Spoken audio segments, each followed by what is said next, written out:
पहले थोड़ी बहुत मेहनत मजदूरी कर लेते थे पेट भरने के लिए, अब उतना भी नहीं करते। और कभी आ भी जाएं तो वहां पर उनकी कल्चर अब ये हो रखी है, पुरुष यदि आएंगे काम करने के लिए तो वो शाम को जाके शराब पी लेंगे, फिर अगले दिन नहीं आएंगे जब तक शराब उतर ना जाए और अगली बार पीने की इच्छा ना हो जाए। और महिलाएं यदि आ गई तो वो अगले दिन जाकर के अपनी चूड़ियां खरीद लाएंगी, साड़ी खरीद लाएंगी, चप्पल खरीद लाएंगी और फिर जब तक वो टूट ना जाए तब तक वो नहीं आती हैं फिर। ऐसा है उनका, क्योंकि उन्होंने देखा ही नहीं ना बाहर आके किसी दूसरे को, तो देखने से पता लगता है कि हम ऐसे बने।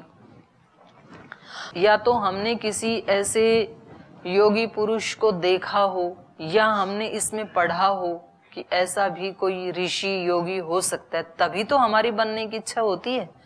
अगर किसी व्यक्ति ने ना कभी किसी ऐसे योगी को देखा, ना कहीं कोई शास्त्र पढ़ा, ना कहीं किसी से सुना, तो उस व्यक्ति की इच्छा ही नहीं होगी। कितने लोग हैं आज भी तो संसार में, कितने लोग हैं, कितने लोगों की इच्छा होती है समाधि लगाने की,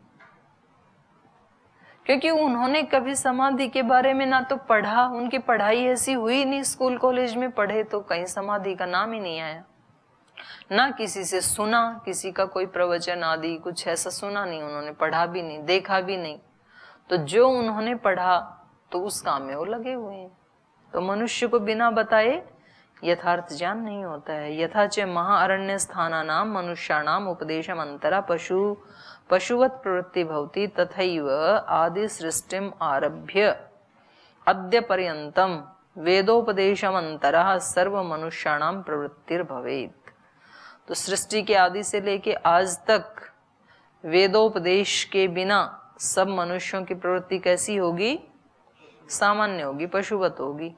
पुनः ग्रंथ रचनस्य तु का कथा, सामान्य प्रवृत्ति भी उनकी ऐसी नहीं होगी मनुष्य जैसी, तो ग्रंथ रचने की तो बात ही छोड़ दो।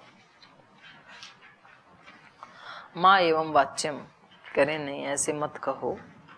माँ एवं वाच्यम ईश्वरेण मनुष्येभ्य स्वाभाविकम ज्ञानम दत्तम तच्च सर्वग्रंथेभ्य उत्कृष्टम अस्ति नैव तेन विना वेदानाम शब्दार्थ संबंधानाम अपि ज्ञानम भवितुम अर्हति। कह रहे आप ऐसा क्यों कह रहे हैं? ईश्वर ने सब मनुष्यों को एक स्वाभाविक ज्ञान भी तो दे के भेजा है, और उस स्वाभाविक ज्ञान के बिना तो ये भी समझ में नहीं आएगा। तच्च, वो जो स्वाभाविक ज्ञान है वह सर्व ग्रंथेभ्य उत्कृष्टम अस्ति, वो सब ग्रंथों से उत्कृष्ट है। तेन बिना, और उस ज्ञान के बिना तो वेदानाम शब्दार्थ संबंधानाम अपि ज्ञानम भवितुम न अर्हति, उसके बिना तो वेद के भी जो शब्द अर्थ और उनका संबंध है उनका ज्ञान भी नहीं हो सकता है। तद उन्नत्या ग्रंथ रचनम अपि करिष्यन्ति एव, तो उस स्वाभाविक ज्ञान की उन्नति से जैसे जैसे वो बढ़ता जाएगा तो ग्रंथों की रचना भी कर लेंगे। तो पुनः किमर्थम मन्यते वेदोत्पादनम ईश्वरेण कृतम इति, तो हम क्यों माने कि वेद की रचना ईश्वर ने ही की। एवं प्राप्ते वदामहे, ऐसा यदि कोई कहे तो उसके लिए कह रहे हैं नैव पूर्वोक्ताया शिक्षितायै कान्ते रक्षिताय बालकाय महाअरण्यस्थेभ्यो मनुष्येभ्यश्च ईश्वरेण स्वाभाविकम ज्ञानम दत्तम किम। कह रहे हैं ये हमने पहले ही कहा, नैव पूर्वोक्ताया शिक्षिताय एकांते रक्षिताय, ये पहले नहीं बताया कि एकांत में अगर किसी बालक को रख दिया जाए तो महारण्य में, तो मनुष्यभ्यश्च ईश्वरेण स्वाभाविक ज्ञानम दत्तम, तो उसको क्या भगवान ने स्वाभाविक ज्ञान नहीं दिया था? जब उस महाअरण्य में रखने वाले बच्चे की प्रवृत्ति पशु जैसी होती है तो इसकी भी तो ऐसी ही होगी, क्योंकि स्वाभाविक ज्ञान तो उसके पास भी ऐसा ही और इसके पास भी ऐसा ही। तो नैसर्गिक ज्ञान तो ऐसे महाराज जी भी बताते हैं ना हमारे को कि नैसर्गिक ज्ञान जो स्वाभाविक ज्ञान है वो तो मनुष्य में तो पशुओं से भी कम है।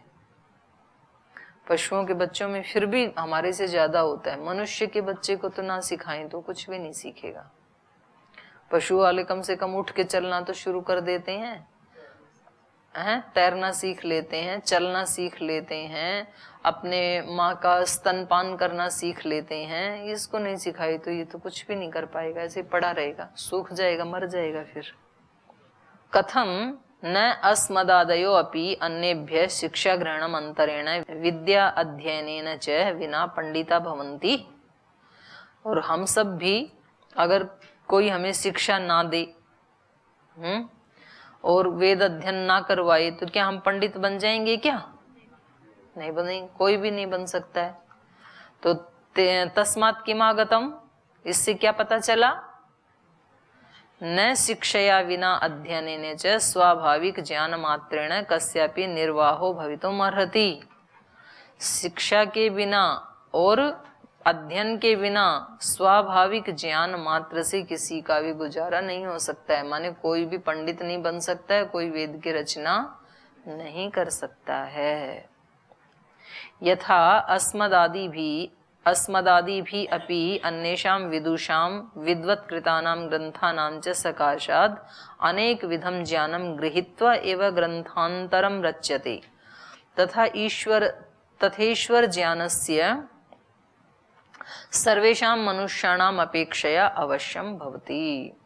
कह रहे आजकल भी हम देखते हैं, जैसे अभी भी इस समय भी दूसरे जो विद्वान हैं उनके द्वारा जो रचित ग्रंथ हैं उनको पढ़ करके ही, अनेक प्रकार के ज्ञान का ग्रहण करके ही हम अपने ग्रंथों की रचना कर सकते हैं। पीएचडी आदि जो करते हैं, ग्रंथों की रचना करते हैं, तो उनको कई सारी पुस्तकें पहले पढ़नी पड़ती हैं कि उस विषय में किस किस व्यक्ति ने क्या क्या कहा है।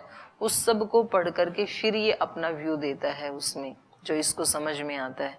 तो पहले सहायता लेता है ना सबकी, तभी तो ग्रंथ की रचना कर सकता है।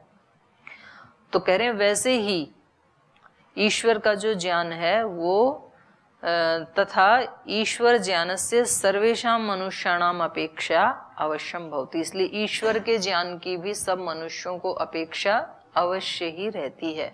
ईश्वर के ज्ञान के बिना कोई ज्ञानी नहीं बन सकता है, अर्थात वेद के ज्ञान के बिना, ईश्वर के ज्ञान के बिना।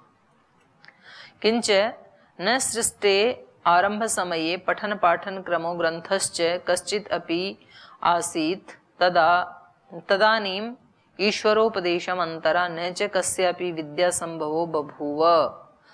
पुनः कथम कश्चित् जनो ग्रंथम रचेत।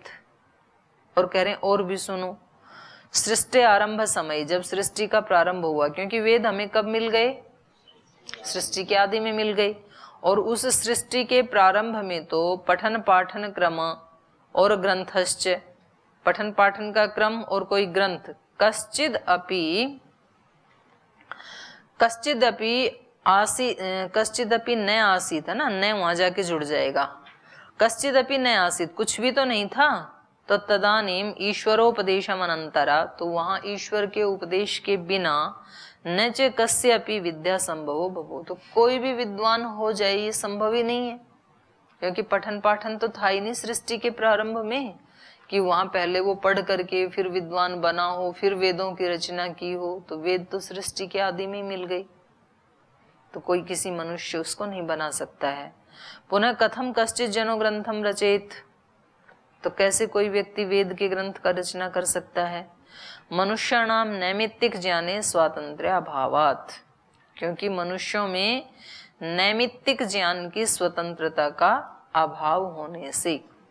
एक नित्य ज्ञान, एक नैमित्तिक ज्ञान। नित्य ज्ञान तो थोड़ा सा है बिल्कुल, और बाकी का ज्ञान है वो निमित्त से आता है। तो कोई ना कोई उसमें निमित्त बनता है। पहले माता पिता बनते हैं, फिर घर परिवार के लोग बनते हैं, समाज के लोग बनते हैं, उनकी क्रियाएं निमित्त बनती हैं। जैसा जैसा देखते हैं ना अपने आसपास के परिवेश में, वैसा वैसा सीखता है मनुष्य। तो इसका सारा ज्ञान क्या है? नैमित्तिक। और ये बच्चा जो सीखता है ना, तो इसके बारे में जो विद्वान लोग हैं वो ये बताते हैं कि इसका 6-7 वर्ष तक का जो ज्ञान है, तब तक ये लगभग 95% सीख चुका होता है बच्चा। तो इसकी सारी जिंदगी का जो ज्ञान है वो 5%, और 7 वर्ष तक का जो ज्ञान है वो 95%। 7 वर्ष तक बच्चे के अंदर जो डाल दिया ना, वो कभी भी निकलता नहीं है जीवन में। आगे के सारे जितने भी आप वेद, दर्शन, उपनिषद आदि जो भी पढ़ रहे हैं ना, ये 5% मात्र है, उसको नहीं निकाला जा सकता। उस समय के जो बिलीव सिस्टम बन गए, जो धारणाएं बन गई, जो स्वभाव बन गया, जो मान्यताएं बन गई, उसको निकाला नहीं जा सकता है। और निकाला भी जा सकता है तो अत्यंत कठिनता से, कठिनाई से निकाला जा सकता है। और तब निकाला जा सकता है जब वो व्यक्ति स्वयं उसको निकालना चाहे और अखंड प्रचंड पुरुषार्थ करे, तब। मतलब असंभव नहीं है, लेकिन असंभव के आसपास है, अत्यंत कठिन है उसको निकालना। तो मनुष्याणाम नैमित्तिक ज्ञाने स्वातंत्र्याभावात् स्वाभाविक ज्ञान मात्रेण एव विद्या प्राप्त्यनुपपत्तेश्च। स्वाभाविक ज्ञान मात्र से विद्या प्राप्ति की अनुपपत्ति होने से, जो स्वाभाविक ज्ञान है उससे कोई विद्वान नहीं बनता है। तो नैमित्तिक जो ज्ञान है, किसी निमित्त से जो बनता है, उससे फिर विद्या की प्राप्ति होती है। तो इसलिए आज हमारे पास जो भी ज्ञान है, इसीलिए कहते हैं ना कृतज्ञ होना चाहिए। तो वो पता नहीं कितने निमित्तों से हमारे अंदर आया है। मतलब एक कदम रखना भी अगर माँ ने नहीं सिखाया होता, उंगली पकड़ के चलना नहीं सिखाया होता, तो शायद आज हम दोनों पैरों से नहीं चलते। अगर उस समय एक एक शब्द का उच्चारण करना यदि नहीं सिखाया होता, तो आज हम बोल भी नहीं पाते, कुछ भी अभिव्यक्त नहीं कर पाते। और स्कूल टीचर से लेकर के जितने जितने भी गुरुजनों ने हमें कुछ भी दिया, उनका कितना बड़ा एहसान है। यदि उन्होंने नहीं दिया होता तो आज हम कुछ भी ना पढ़ सकते थे, ना पढ़ा सकते थे। यथोक्तम स्वकीय ज्ञानम उत्कृष्टम इत्यादि तदपि असमंजसम तस्य साधन कोटौ प्रविष्टत्वात् चक्षुर्वत्। और कह रहे हैं यच्च उक्तम स्वकीयम ज्ञानम उत्कृष्टम, जो आपने कहा ना कि अपना जो स्वाभाविक ज्ञान है वो सब ग्रंथों के ज्ञान से उत्कृष्ट होता है। यच्च उक्तम स्वकीयम ज्ञानम उत्कृष्टम इत्यादि तदपि असमंजसम, तो वो भी असमंजस में ही डालने वाला, वो भी ठीक नहीं है। क्यों? तस्य साधन कोटौ प्रविष्टत्वात्, क्योंकि वो ज्ञान क्या है? साधन कोटि में प्रविष्ट होने के कारण। क्या अर्थ हुआ इसका? है साध्य नहीं, साधन। तस्य साधन कोटौ प्रविष्टत्वात्, क्योंकि वो तो साधन मात्र बनता है ना। इन्होंने क्या अर्थ किया इसका? और जो यह कहा कि अपना ज्ञान सब वेद आदि ग्रंथों से श्रेष्ठ है, सो भी अन्यथा है, क्योंकि वह स्वाभाविक जो ज्ञान है सो साधन कोटि में है। मतलब वो साध्य नहीं है, सिद्ध नहीं है, साधन है। वो एक साधन होता है, एक सिद्ध होता है। तो इसके आगे कह रहे हैं फिर,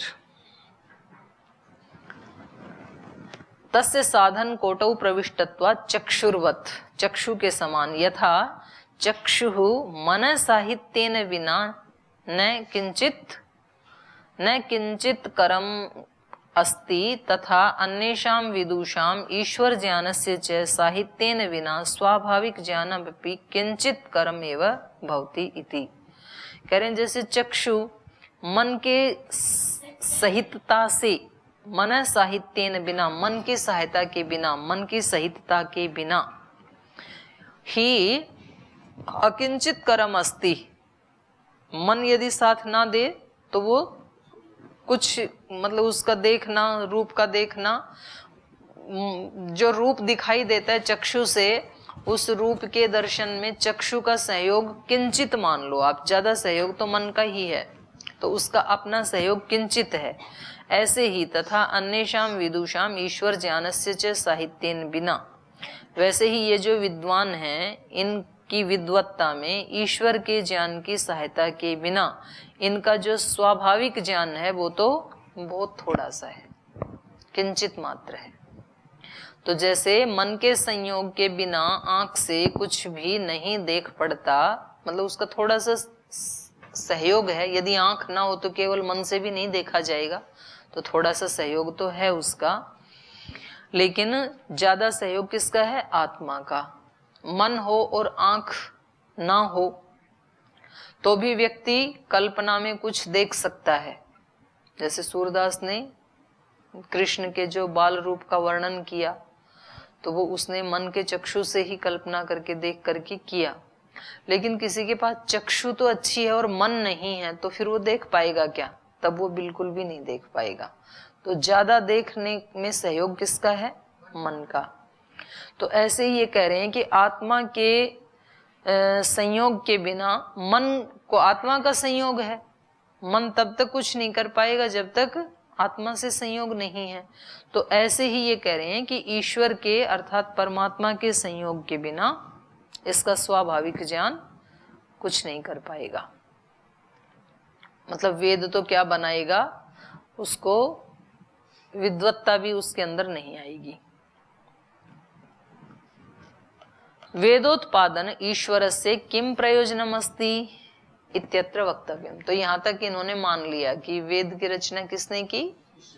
ईश्वर ने की। अब कह रहे हैं उसका प्रयोजन क्या था? वेदोत्पत्ति में क्या प्रयोजन था, क्यों बनाई? वेदोत्पादनम ईश्वरस्य किम प्रयोजनम अस्ति इत्यत्र वक्तव्यम उच्यते वेदानाम अनुत्पादने खलु तस्य किम प्रयोजनम अस्ति थे। स्वामी जी जैसी भाषा कर दी। स्वामी जैसे बोलते हैं ना, लोग बोलते हैं कि योग से क्या होगा, योग से क्या होता है? बोले आप ये बताओ योग से क्या नहीं होता है, वो बताओ पहले। प्राणायाम क्यों करना चाहिए? बोले प्राणायाम क्यों नहीं करना चाहिए? तो ऐसे महर्षि दयानंद बोल रहे हैं। इन्होंने कहा कि वेद के उत्पत्ति में क्या प्रयोजन है ईश्वर का? तो कह रहे हैं वेदा नाम अनुत्पादने खलु तस्य किम प्रयोजनम अस्ति। वेद उत्पत्ति ना करें इसमें क्या प्रयोजन है? अस्योत्तरम तो वयम न जानी में। बोले इसका उत्तर तो हम नहीं जानते। वो वेद उत्पन्न ना करे इसमें क्या प्रयोजन है, इसका उत्तर हम नहीं जानते। तो कहा सत्यमेव एतत्, ये ठीक है। तावद वेदोत्पादने यदस्ति प्रयोजनम तत्शृणुत। तो अब सुनो इसमें प्रयोजन क्या है, उत्पन्न करने में प्रयोजन क्या है। पूरे तर्कशील सन्यासी थे महर्षि दयानंद। ईश्वरे अनंत विद्या अस्ति न वा। ईश्वर में अनंत विद्याएं हैं या नहीं हैं? तो कह रहे हैं अस्ति हैं। सा किमर्थम अस्ति, वो विद्याएं किसके लिए हैं? कह रहे हैं स्वार्था, ईश्वर के अपने लिए हैं। अच्छा, ईश्वर परोपकारम न करोति किम। ईश्वर परोपकार नहीं करता है क्या? करता है, नहीं करता है? तो कह रहे हैं ईश्वर परोपकारम न करोति किम, करोति तेन किम। और यदि परोपकार करता है तो उससे क्या? तेन इदमस्ति विद्या स्वार्था परार्था च भवति तस्यास्तद विषयत्वात्। जो विद्या होती है वो किसके लिए होती है? स्वार्था परार्था च भवति, क्योंकि उसका वही विषय है। अपना भी नुकसान ना करे और दूसरे का भी ना होने दे, यही तो विद्या का प्रयोजन है। तस्यास्तद विषयत्वात् यद अस्मदर्थम ईश्वरो विद्योपदेशम न कुर्यात् तदा अन्यतर पक्षे सा निष्फला स्यात्। दो प्रयोजन है। स्वार्थ वाला तो सिद्ध हो जाएगा लेकिन दूसरा पक्ष तो निष्फल हो जाएगा ना। अगर ईश्वर विद्या का उपदेश ना करे, जैसे हम मनुष्यों के पास भी जिसके पास जो विद्या है तो उसके दो प्रयोजन है ना, एक अपने लिए, एक दूसरों के लिए। अब मानो जिसको आयुर्वेद का ज्ञान है तो आयुर्वेद के ज्ञान के दो प्रयोजन है ना, एक तो अपने आप को ठीक रखे और दूसरों को भी उपदेश देके उनको भी ठीक रखे। लेकिन यदि कोई व्यक्ति कहे कि मैं अपने ज्ञान को दूसरों के साथ शेयर नहीं करूंगा, और बहुत सारे लोग उस ज्ञान को लेके मर गए, बताया ही नहीं, इस भय से कि कहीं मतलब मेरी उसमें प्रतिष्ठा में कोई न्यूनता ना आ जाए, दूसरे भी जान लेंगे तो फिर उनका एक पक्ष तो सफल हो गया, अपने आप को तो ठीक रखा उन्होंने, लेकिन दूसरे वाला पक्ष जो है वो निष्फल हो गया। तो विद्या के दो प्रयोजन है ना, स्वार्थ और परार्थ। तो इसलिए महर्षि दयानंद का जो है ना दर्शन ही ये रहा है, खुद श्रेष्ठ बनना, दूसरों को बनाना, खुद वेद पढ़ना, दूसरों को पढ़ाना, और उसी को स्वामी जी लेके चल रहे हैं, खुद योग करना, दूसरों को कराना। क्योंकि खुद करेंगे तो फिर एक पक्ष अधूरा रह जाएगा। दो पक्ष हैं विद्या के, स्वार्थ और परार्थ। तो यदि ईश्वर हमें विद्या उपदेश ना देवे तो उसका दूसरा जो पक्ष है सा निष्फला स्यात्, तस्मात् ईश्वरेण स्वविद्या भूत वेदस्य उपदेशेन स प्रयोजनता संपादिता। तो ईश्वर की जो अपनी विद्याएं हैं, वेद का ज्ञान, वो वेदोपदेशेन स प्रयोजनता संपादिता। तो वेद के उपदेश के द्वारा वो सप्रयोजनता को संपादित उसने कर लिया, माने सफल हो गई विद्या उसकी। परम कारुणी को ही परमेश्वरो अस्ति पितृवत, क्योंकि परमेश्वर कैसा है, परम कारुणिक है, पिता के समान। जैसे यथा पिता स्वसंततिम प्रति सदैव करुणाम दधाति, जैसे पिता अपने संतति के प्रति सदा करुणा को धारण करता है, तथा ईश्वरोपि परम कृपया सर्व मनुष्यार्थम वेदोपदेशम पचक्रे। तो इसी प्रकार से ईश्वर भी बड़ी कृपा के साथ सब मनुष्यों को वेद के उपदेश को देता है। पिता अपनी सारी संपत्ति जैसे बच्चों को दे देता है करुणा के कारण, तो ऐसे भगवान के पास भी जो ज्ञान की संपदा थी वो उन्होंने हम सब मनुष्यों को दे दी उन्होंने। अन्यथा अंध परंपरया मनुष्याणाम धर्मार्थ काम मोक्ष सिद्ध्या बिना परमानंद एवं न स्यात्। अगर ये ज्ञान नहीं होता तो अंध परंपरा चल पड़ती, कोई किसी को जानता ही नहीं है, किसी के पास कोई ज्ञान ही नहीं है, तो कोई अंधा किसी दूसरे अंधे को राह नहीं दिखा सकता ना, जिसको खुद ही नहीं पता है। तो अब तो हम वेद से प्रकाश लेकर के दूसरे की भी सहायता कर सकते हैं और अपना तो पथ देख ही सकते हैं कम से कम।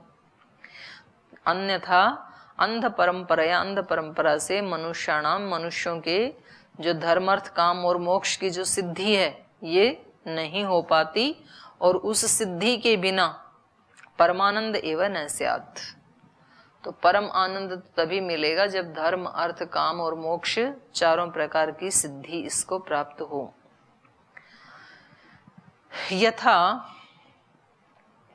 यथा कृपायमाणेन ईश्वरेण प्रजा सुखार्थम कंद मूल फल तृणादिकम रचितम स कथम न सर्व सुख प्रकाशिकाम सर्व विद्यामयीम वेद विद्याम उपदिशेत।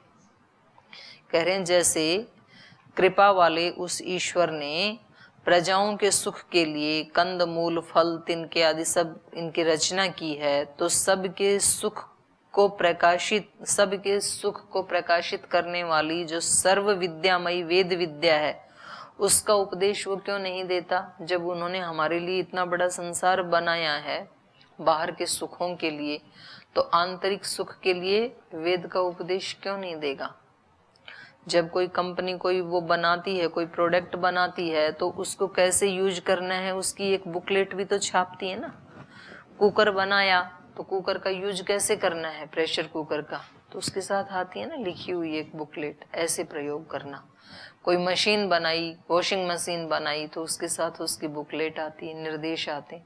तो इस सृष्टि बनाई, तो इस सृष्टि का हम मनुष्यों को कैसे सदुपयोग करना है, इसके लिए बुकलेट के रूप में वेद की रचना की कि ऐसे ऐसे करना है इसका प्रयोग, सृष्टि का ऐसे ऐसे जीना इसमें, इस सृष्टि में, तो ये सुखदायी हो जाएगी आपके लिए।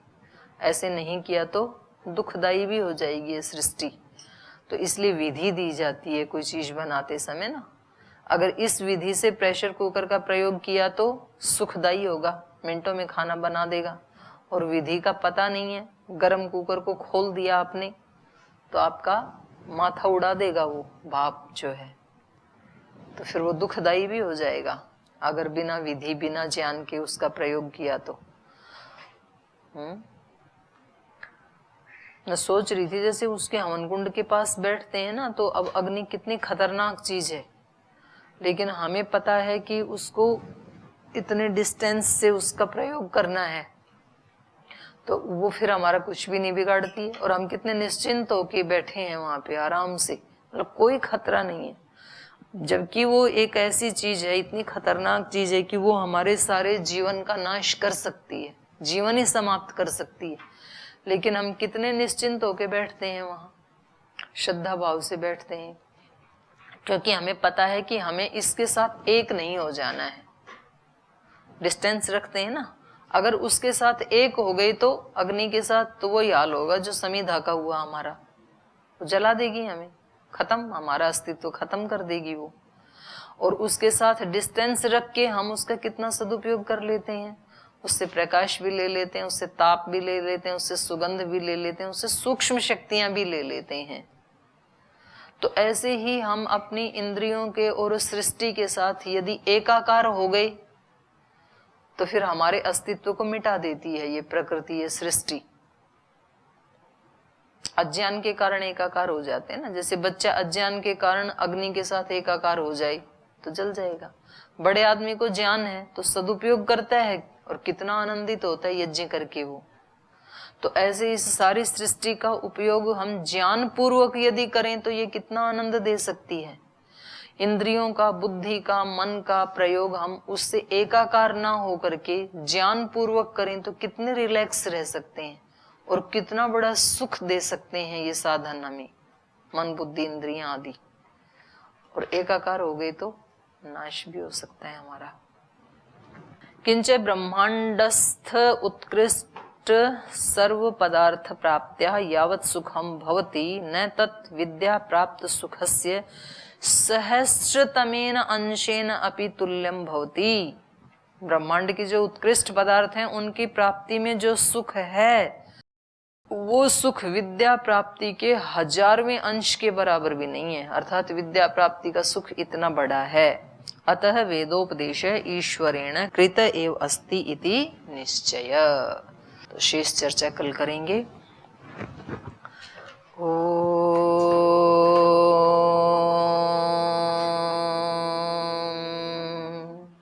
शांति शांति शांति। श्री गुरुभ्यो नमः। हे हृदयेश्वर, हे सर्वेश्वर, हे प्राणेश्वर, हे परमेश्वर। हे हृदयेश्वर, हे सर्वेश्वर, हे प्राणेश्वर, हे परमेश्वर। हे समर्थ है करुणा सिंधो, हे समर्थ है करुणा सिंधो। विनती ये स्वीकार करो, विनती ये स्वीकार करो। भूल दिखाकर उसे मिटा कर, भूल दिखाकर उसे मिटा कर अपना प्रेम प्रदान करो, बिना प्रेम प्रदान करो। पीर हरो हरि, पीर हरो,